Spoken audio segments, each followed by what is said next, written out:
আলোর পথে ছোট্ট রাহিম, এক সময়ের কথা। বাংলাদেশের এক ছোট্ট গ্রামে রাহিম নামের এক কিশোর থাকত। বয়স মাত্র ১২, কিন্তু তার অন্তরটা ছিল খুব নরম আর সরল। রাহিম এতিম ছিল, বাবা অনেক আগেই মারা গেছেন। মা খেটে খেয়ে সংসার চালাতেন। রাহিম গ্রামের মসজিদের খুব কাছাকাছি থাকত। প্রতিদিন মসজিদের আজান শুনে সে দৌড়ে চলে যেত নামাজ পড়তে।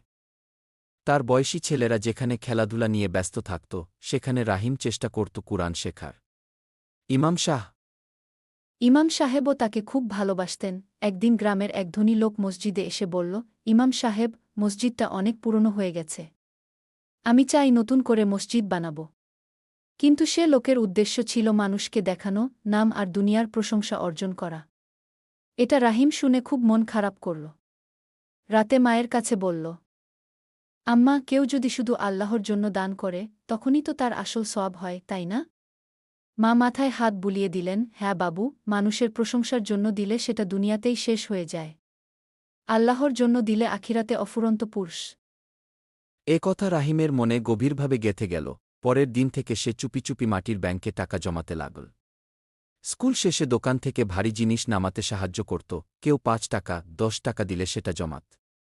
কয়েক মাসে একটা ছোট পরিমাণ দাঁড়াল। একদিন মসজিদে চুপচাপ গিয়ে ইমাম সাহেবের হাতে মাটির ব্যাংকটা দিল। বলল, হুজুর, এটা মসজিদের জন্য, আমি চাই শুধু আল্লাহর জন্য ব্যবহার হোক। আমার নাম যেন কেউ না জানে। ইমাম সাহেবের চোখে পানি এসে গেল। তিনি রাহিমকে বুকে টেনে বললেন, বাবা, তুমি হয়তো ছোট, কিন্তু তোমার নিয়ত অনেক বড়। আহ! আল্লাহ তোমার সামান্য দানকে পাহাড় সমান সওয়াব দেবেন।